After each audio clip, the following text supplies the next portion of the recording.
안녕하세요. 복지정보, 생활정보, 건강정보부터 돈이 되는 일상생활들의 팁까지 정확한 정보로 꼼꼼하게 체크해서 빠짐없이 살펴봐드리는 복지도우미입니다.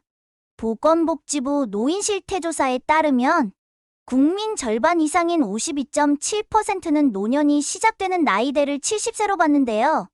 내년 한국이 사상 처음 초고령 사회에 진입하며 노인 인력을 끌어쓸 필요성도 생겼습니다. 오늘 영상도 대한민국 모든 여러분에게 도움되는 영상이길 바라면서 구독, 좋아요 꼭 부탁드려요. 구독, 좋아요 설정하시면 빠른 정보 알림되고 행복한 일만 가득하실 거예요. 3월 8일 매일경제가 통계청 데이터를 분석한 결과 경제활동을 하는 65세 이상 노인 인구는 지난해 362만 명으로 역대 최고치를 기록했습니다.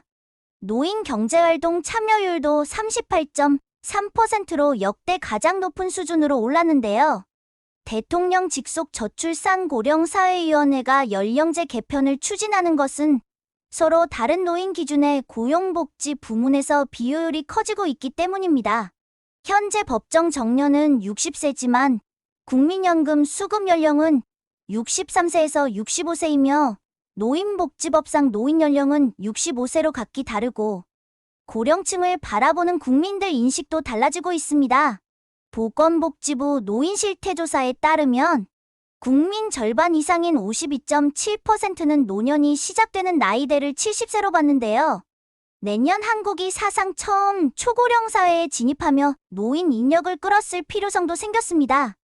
연구소가 18세 이상 국민 1,535명을 대상으로 진행한 설문에서 83.4%는 초고령 사회 진입으로 자기 삶에 영향이 있을 것이라는 반응을 보였고 93.6%는 나이나 정년에 상관없이 누구나 일할 수 있는 사회로 개편하는 것에 대해 찬성한다고 대답했습니다. 고령층에게 일할 기회를 제공해야 한다고 응답한 국민들은 인력 활용 방안으로 재고용 권장 38.1%, 정년제도 폐지 26.1%, 정년 연장 18.2%를 꼽았는데요. 고령화 대응에 필요한 정책으로는 노년기 소득 보장 40.1%, 의료 보장 19.5%, 고용 지원 13.7%이 거론됐습니다. 고령화에 따라 국민연금 수급 연령을 조정하는 방안도 거론되는데요. 연금 수급 연령 상향에 대해 응답자 68.9%는 찬성 또는 조건부 찬성한다고 답변했습니다. 이렇게 정년제도를 없애고 연금 수급 연령도 올리자는 의견에 많은 국민들이 찬성했는데요. 미래 세대의 부담을 줄이면서 노후에 안정적인 생활을 할 수 있도록 마련된 기초연금이 제 역할을 하지 못한다는 지적이 나오면서 노후에 대한 불안감이 커지고 있습니다. 2024년 기초연금 수급액은 단독 가구 33만 4,810원, 부부가구는 53만 5,680원을 수령할 수 있는데요.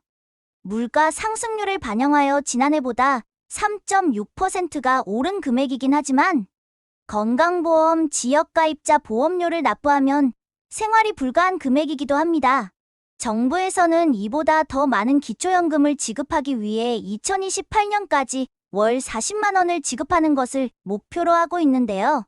기초연금을 최대로 받기 위해서는 수급 자격과 소득 인정액 계산을 미리 해보셔서 내 소득과 재산을 어떻게 유지해야 될 것인지도 생각해야 합니다. 기초연금은 만 65세 이상의 국민이 소득 하위 70%에 해당하는 노인에게 주는 노인수당입니다.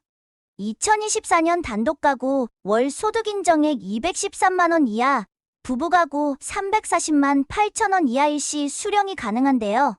소득 평가액은 근로소득, 사업소득, 연금소득 등을 포함하고 용돈이나 일용근로, 공공일자리, 자활근로소득 등은 제외하는데요. 소득액에서 기본공제 110만 원을 빼고 0.7을 곱한 후 연금이나 기타 소득을 더해서 구합니다. 재산의 소득 환산액은 시가표준액의 60%에서 기본재산액 대도시 1억 3,500만 원, 중소도시 8,500만 원, 농어촌 7,250만 원을 뺀 금액에 금융자산 2천만 원과 부채를 차감한 후 연 4% 소득 환산율을 적용하여 계산하는데요. 올해부터는 고급 자동차의 배기량 3000cc를 재산의 소득 환산에서 제외하여 외제차를 소유하더라도 다른 조건을 만족하면 기초연금을 수령할 수 있습니다.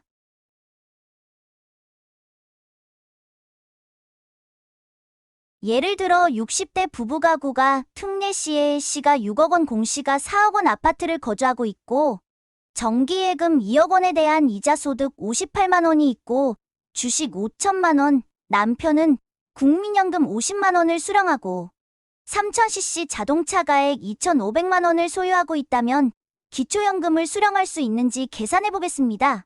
기초연금 소득인정액의 계산식에는 소득평가액과 재산의 소득환산액을 더한 합계액이 소득인정액이 되는데요.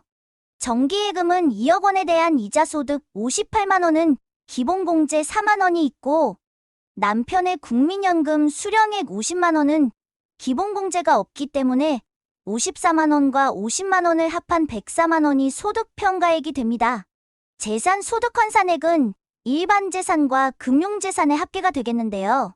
일반재산의 아파트 시가표준액 4억 원과 자동차 2,500만 원을 합한 4억 2,500만 원에서 특례시 기본공제인 1억 3,500만 원을 공제하면 일반재산액은 2억 9천만 원이 됩니다.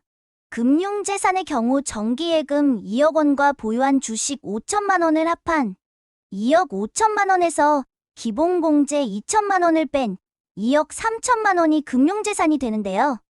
2억 9천만 원과 2억 3천만 원을 더하면 5억 2천만 원이 되고 소득환산율 4%를 곱한 후 12개월을 나누면 173만 원이 됩니다. 그렇다면 재산의 총 소득환산액은 173만 원이 되겠는데요. 소득평가액 103만 원과 재산의 소득환산액 173만 원을 더하면 276만 원이므로 기초연금 수령이 가능합니다. 그러나 기초연금에는 감액되는 3가지 유형이 있습니다. 국민연금 연계감액과 부부감액, 소득역전방지금액인데요. 국민연금은 월 50만 2,200원 초과시에 감액되기 때문에 연계감액에 해당되지 않습니다. 다음은 부부감액인데요. 부부가 동시에 기초연금을 받으면 20% 감액되는 제도로 33만 4,810원에서 20%를 곱한 26만 7,840원이 수령 가능액이 되겠는데요. 부부가 수령 가능한 금액은 53만 5,680원이 됩니다. 기초연금은 매년 4월 25일 전년도 재산과 소득의 변동 내역이 정기조사를 통해 기초연금에 반영되는데요. 부동산의 경우 하락한 공시가격은 2024년도 4월 25일부터 반영되어 지급되고 정기예금 이자의 경우 이자를 받은 달이 속한 해의 다음해 4월 25일에 1년간의 평균값을 기초연금에 반영합니다. 때문에 기초연금을 수령하기 위해서는 근로를 하고 있더라도 집을 보유하고 있더라도 국민연금을 수령 시에도 재산을 잘 분배하여 최대로 수령하시면 되겠습니다. 전 국민이 안정적인 노후를 보장받을 수 있도록 항상 응원합니다. 오늘도 좋은 정보가 되셨다면 힘이 되는 구독과 좋아요 꼭 부탁드리고요. 유익한 영상이었다면 소중한 분들께 공유 부탁드립니다. 행복한 하루 되세요.